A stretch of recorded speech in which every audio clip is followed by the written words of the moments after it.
from Hull if we can't have Colleen Chisholm. Let's do the next Colleen. All right, I'm on, right? You are. Yes. I just want to say that I wouldn't be here but for my husband, because I've never ever done this before, and he set me up.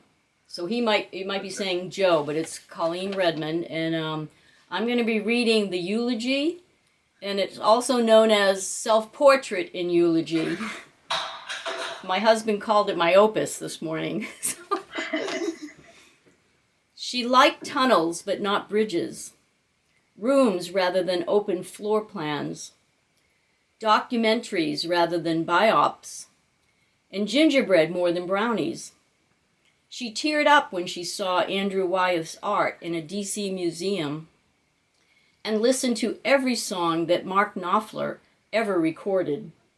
She said, "I always feel more prepared when I have a toy in my pocketbook. And whenever I don't know what it is I'm doing, and it borders on wasting my time, I call it research." She liked to people watch and thrift shop. She marched for peace and cherished children. She said, "As far as I can determine, I'm a Jungian Taoist, a Stoic who might have been a Transcendentalist if I lived in the time of Emerson or Thoreau."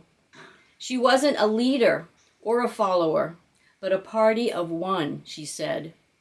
"I'm a fiscally conservative independent who votes Democrat because they represent my views on civil rights, women's rights, labor rights, and the environment better than their counterpart." Her Irish ear for words took root in childhood with nursery rhymes, fairy tales, and jump rope songs. And she knew she was meant to be a poet after hearing Leonard Cohen sing Suzanne. The sun was her psychedelic of choice, the ocean her love language. Her childhood heroes were Annie Oakley and Peter Pan. A camera was the first thing she bought after getting paid for her first job at a daycare. As she got older, she said, "I'm writing poetry that lets the psyche guide the itinerary, because the days are small, packed tightly together, not much room for last-minute changes. Bird watcher, shell collector, tea drinker, food grower, she was a long hauler before there was a name for it. Her friend Luke said she danced like a pollinating bee going for nectar. She was a beach town girl who went back to the land to live in a cabin and keep a flock of chickens. Being mother to her 2 sons was the highlight of her life. Marrying her husband Joe, the reward. Her parents and siblings were the song of her heart. Her grandchildren, the charmed encore. She liked to quote Eknath Easwaran about choosing only one meditation mantra.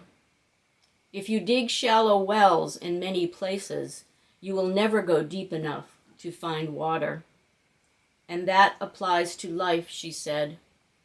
In her poetry book, Packing a Suitcase for the Afterlife, she wrote, "In lieu of death, send the living flowers.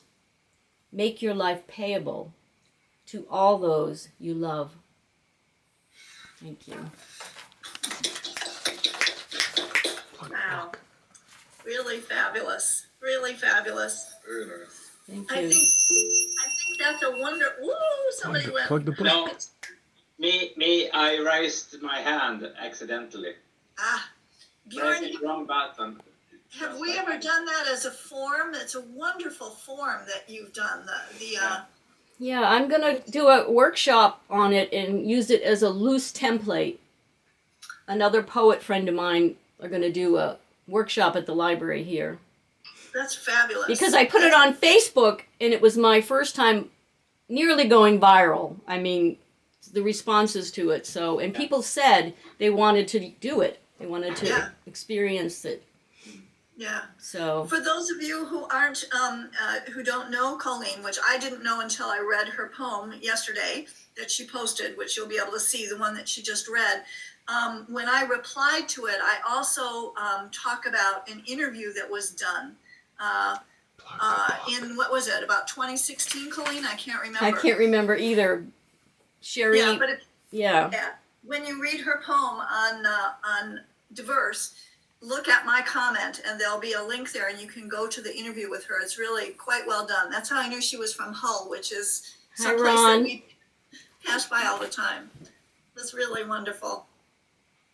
Wonderful. Thank Let's you. see. Did I see that Meryl was here? She's right